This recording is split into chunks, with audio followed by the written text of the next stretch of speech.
Aquí vemos una consecuencia de malas decisiones de todo mundo. Vemos años de resentimiento, años de envidia reflejados en este momento. ¿Y qué es lo que pasa? En el primer momento que ellos tuvieron oportunidad, le hicieron daño. Y es una situación terrible, porque si nos ponemos a pensar, él llegó con sus hermanos, llegó con su túnica, lo tomaron, lo golpearon, le quitaron la túnica y lo aventaron a una cisterna. Y se pusieron a comer ellos, platicando qué iban a hacer de él, cómo lo iban a matar. Después llega Rubén y los convence y les dice: no lo maten, mejor vendámoslo. Y lo venden a mercaderes que van para Egipto. Y después lo que hacen es toman la túnica, la llenan de sangre de un animal y van con el padre y le dicen: ¿tu hijo se murió? Lo ha de haber matado algún animal. Qué odio tan terrible debieron de haberle tenido a José para hacerle eso. Una situación terrible, una tragedia la que pasó en su vida, resultado de malas decisiones. Ahora, quiero hacer un énfasis: no hay una relación directa entre lo mal que le fue versus su comportamiento, porque si fuera una relación directa, que se equivocó y actuó mal y por eso le fue mal, pues más adelante vamos a ver que actuó bien con Potifar, con la esposa, y de todos modos le fue mal. Entonces la escritura no dice que si tú te vas a portar bien, te va a ir bien siempre. No hay una relación directa. Hay consecuencias del pecado, sí, pero no hay una relación directa. Y en este caso José pues sufrió y fue víctima de algo terrible. Entonces, a partir de este momento podemos decir que la vida de José se vino para abajo. O sea, un día él se levantó ese día y era el más importante de su familia y tenía una túnica de colores y era el más importante. Pasaron unas horas, está terminando el día y es un esclavo. Lo están vendiendo casi igual que un animal. Y no sabe si le van a dar de comer o no. Así cambió su vida radicalmente de un momento a otro. Y aquí lo importante es que tu vida y mi vida pueden cambiar radicalmente. Puedes llegar y recibir un diagnóstico no esperado. Puedes ser víctima de un engaño, o ese negocio no se dio, perdiste el trabajo. Pueden haber muchas cosas, mucho dolor, ¿sí? Nadie está exento porque estamos en un mundo caído. Y lo normal no estoy minimizando el dolor que podemos experimentar. Lo normal es que volteemos a Dios y le digamos: ¿qué pasa? ¿Por qué? Es normal. Y puede ser que en este momento tú estés en una situación muy complicada en tu vida. Y puede ser que no tengas respuestas y te sientas mal y tengas miedo. Pero aquí lo importante es ver cómo reaccionamos ante la adversidad.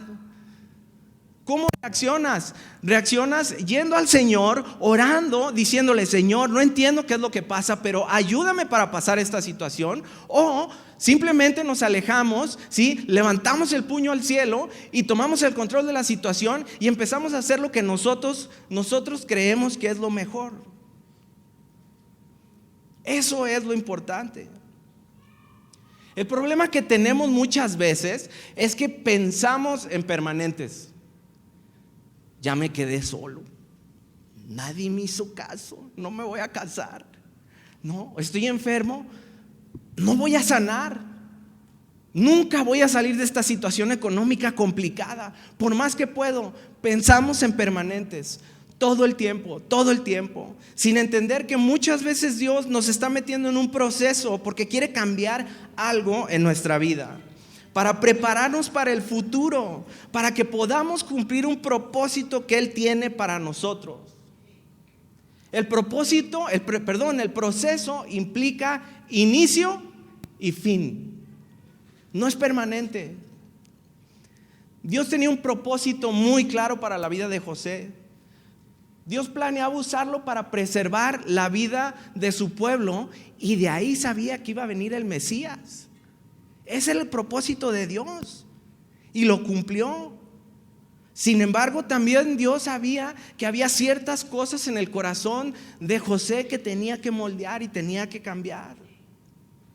Entonces, a lo mejor el día de hoy, que si estamos en un periodo difícil, Pues quiero que sepas que estás en un proceso.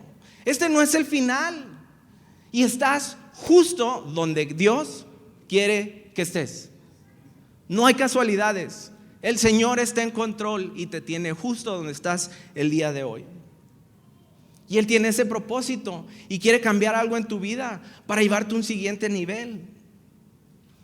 Hablando de la vida de procesos, pues la vida misma de José fue un proceso, ¿sí? José, primero, fue altas y bajas. Primero, y para empezar ese proceso duró 22 años aproximadamente, desde que empezó a los 17 años teniendo esta historia, hasta más o menos 22 años después, cuando termina teniendo a su familia enfrente y salvándola, ¿sí?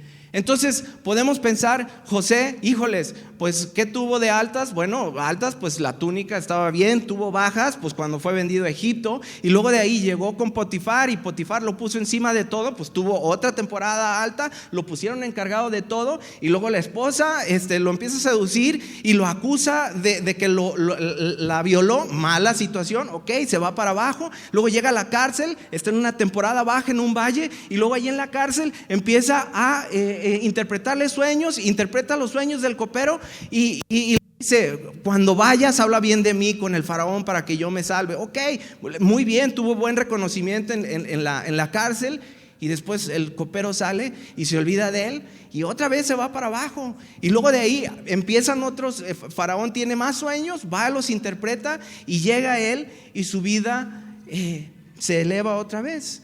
Entonces al final del día no vemos una vida así, vemos una vida así. El problema es que nosotros queremos que nuestra vida sea así, y eso no existe. Y lo importante de la vida de José es que la palabra dice: y el Señor estaba con él. Entonces eso es lo importante.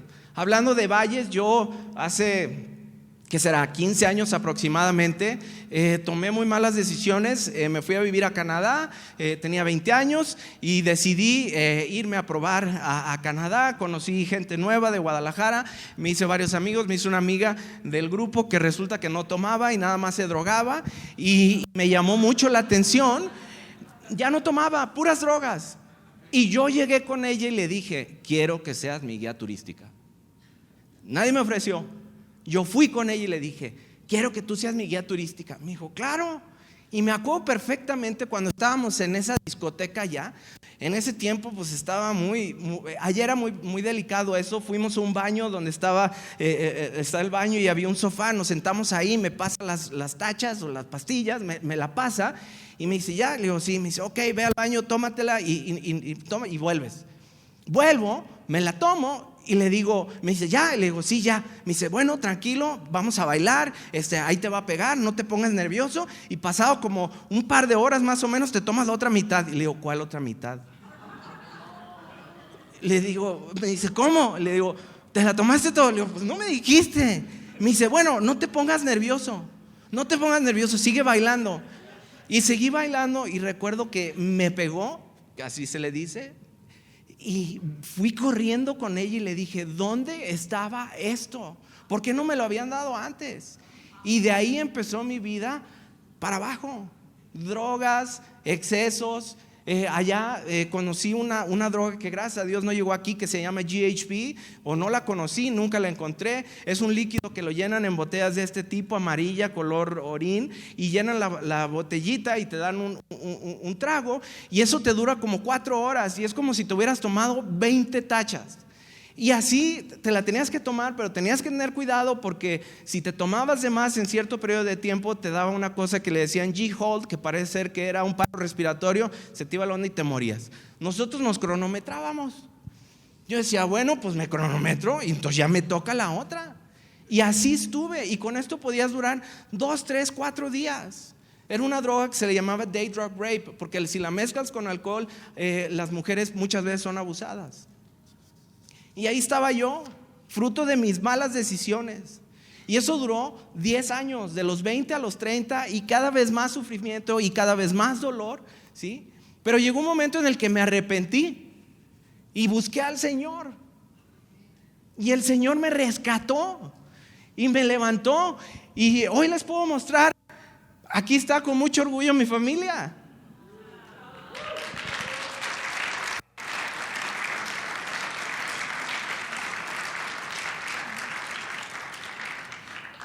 Esta es mi parte alta. Dios me rescató, me cambió mis anhelos, cambió mi forma de pensar. Yo pensé que iba a ser un cristiano fumando, porque seguí fumando y no podía dejar de fumar. Cambié, tengo más de 10 años, ni una gota de alcohol, drogas, cigarro, pensamientos. Me transformó. Y durante todo ese camino, el Señor estaba conmigo. Y Él es fiel. A pesar de lo que te pase, a pesar del lugar donde tú te metas, el Señor es fiel. Muchísima gente me dice, no, pero no te puedo imaginar a ti tan loco. Híjoles, yo era el que conseguía las drogas, era el que conseguía las prostitutas, era el que conseguía absolutamente todo. Y aún así el amor del Señor estuvo ahí. Entonces podemos saber que aún a pesar de pasar por cosas muy complicadas, a pesar del dolor, a pesar de la desesperación, a pesar de tus malas decisiones y de tus errores, el Señor es fiel y permanece. Pero ¿cómo vamos a reaccionar nosotros? ¿En qué momento lo vamos a buscar?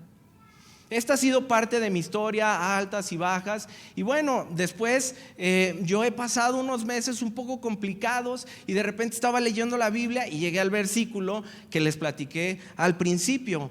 Y este versículo me ayudó porque he estado viviendo batallas mentales de temor, ansiedad, qué va a pasar, sobre todo cuestiones económicas, preocupaciones, ¿no?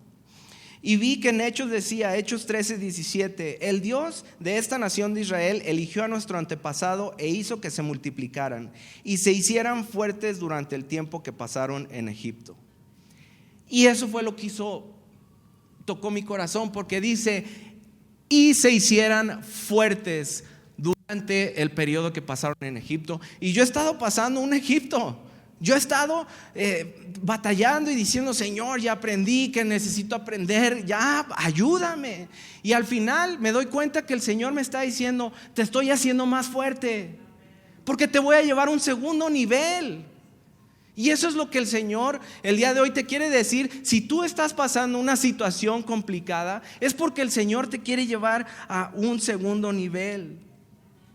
¿Sí? Nosotros batallamos con el tema del negocio, la pandemia nos fue excelente y después se escasearon los chips y nos fue súper mal y nuestro cliente principal le dio gripa y a nosotros nos dio neumonía, ¿no? Pero aquí seguimos y me tomo de esta palabra y digo, Señor, nos estás haciendo fuertes, nos estás haciendo fuertes. Y eso es lo que tenemos que hacer el día de hoy, tomarnos de eso, porque si no, no vas a llegar a un segundo nivel. Queremos las bendiciones, pero muchas veces no estamos preparados.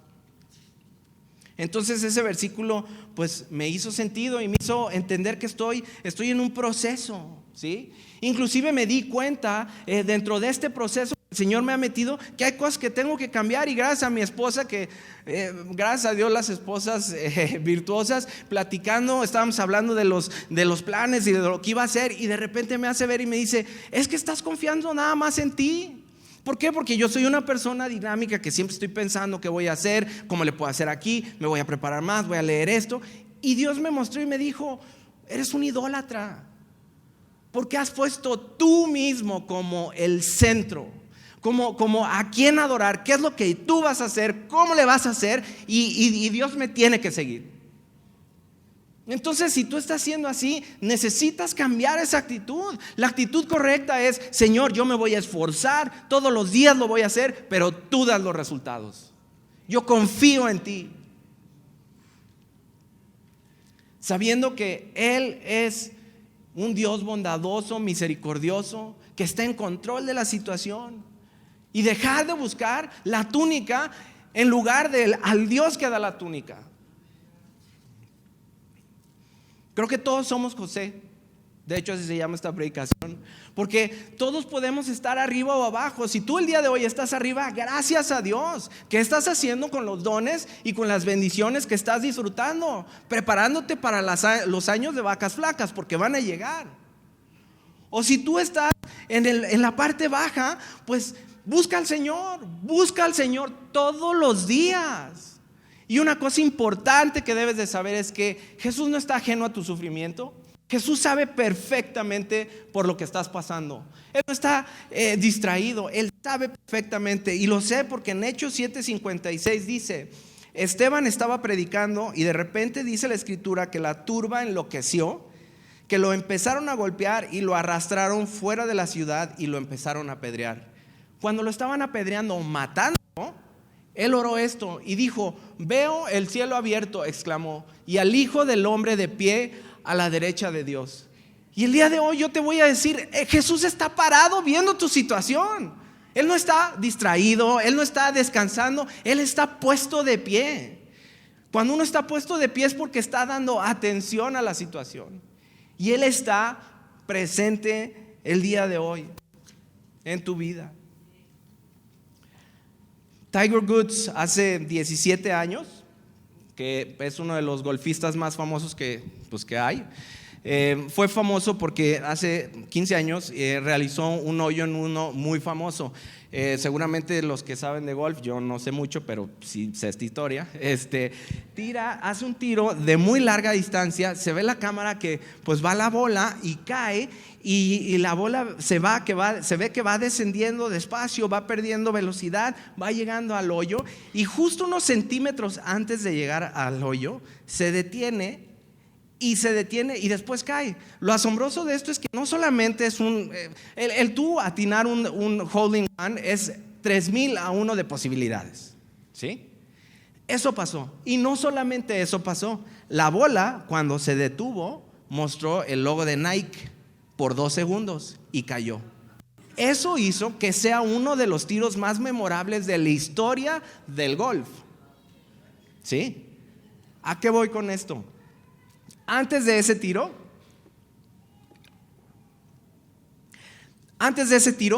había hecho el peor tiro del día. El peor tiro del día. Se había puesto nervioso, la bola cayó en una zona donde no sé cómo se llama, pero era el peor tiro que hubiera podido hacer. Y de ahí salió este tiro. Entonces, muchas veces nosotros podemos sentir que las cosas en nuestra vida están cayéndose en pedazos, y justo ese momento después las cosas cambian. El Señor es especialista en hacer eso. El Señor es especialista en sacar cosas positivas de lo negativo. Y tenemos el mejor ejemplo. El mejor ejemplo siempre va a ser Jesús.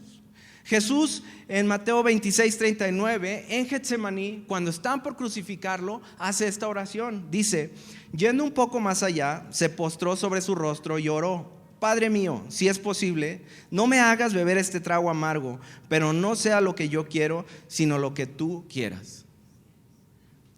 Creo que nunca vamos a entender la trascendencia de esa oración para la humanidad. Él estaba a punto de ser crucificado. No solamente crucificado, todos lo saben, fue golpeado, fue humillado, fue torturado, y al final murió en la cruz. Pero ¿saben qué? Él resucitó a los 3 días. Él resucitó a los 3 días y lo hizo venciendo a la muerte y venciendo a toda oposición. Entonces pudiéramos pensar que después de una tragedia terrible, ahí iba a terminar, y después de eso vino el mayor regalo que la humanidad pudo haber tenido, que es la redención y el perdón de pecados. Es la vida eterna. El Señor Jesucristo no te salvó a pesar de su sufrimiento, te salvó a través de su sufrimiento. Entonces Él conoce perfectamente la situación en la que estás. Él ha estado ahí, y el Señor es capaz de sacar algo positivo de esta situación en la que a lo mejor estás. Si estás cansado, si tienes miedo, si llega ese momento en donde sientes que ya no puedes porque no sabes qué va a pasar y te sientes solo, recuerda que Jesús está aquí. Él dijo: yo estoy con ustedes todos los días hasta el fin del mundo. El Señor quiere tener una relación contigo el día de hoy. El Señor quiere conocerte, quiere estar cerca de ti. y venir aquí, increíble, pero Dios quiere más, porque no va a ser suficiente cuando entres en una crisis nada más venir y sentarnos. El Señor quiere conocerte, quiere tener una relación cercana a ti, que lo busques en la semana, que Él sea tu Señor, para que Él sea tu agua, como cantamos aquí. Vamos a tener problemas, vamos a tener errores, pero ¿saben quiénes somos nosotros? Proverbios 4:26 dice: porque 7 veces cae el justo y vuelve a levantarse. Eso somos nosotros. Y eso es lo que el Señor el día de hoy quiere que tú sepas, que no estás solo, que Él está contigo, que Él te va a acompañar y Él va a estar siempre contigo.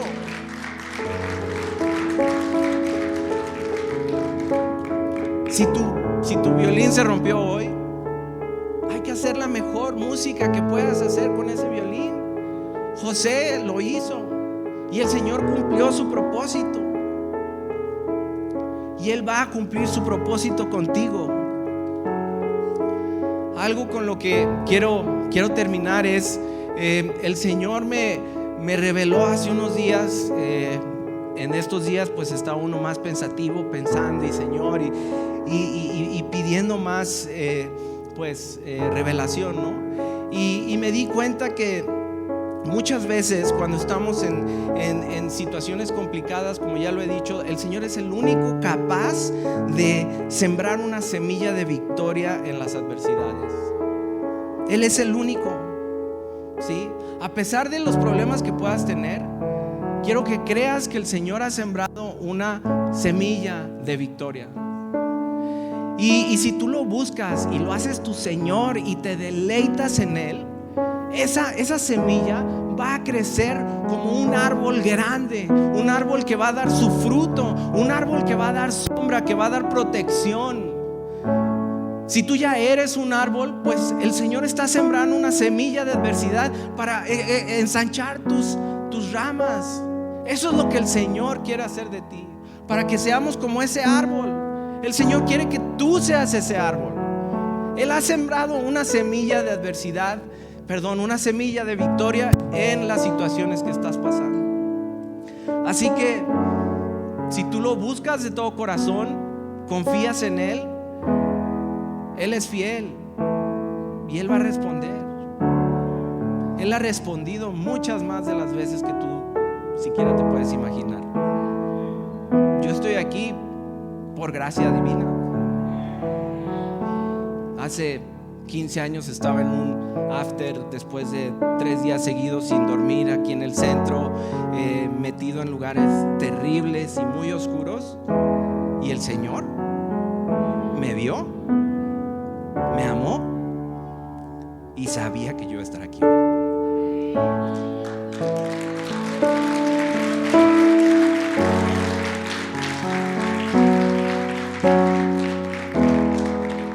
Para que al final se cumpla lo que dice el Salmo 1:3 y sea una realidad en tu vida. Dice: será como un árbol plantado junto a corrientes de agua, que da su fruto a su tiempo y su hoja no cae, y todo lo que hace prosperará. Le pido al Señor que nos hable y nos permita conocerlo más y ir a Él de manera derrotarnos y decir: Señor, yo no puedo, pero tú sí puedes. Tú puedes, tú quieres y tú eres fiel.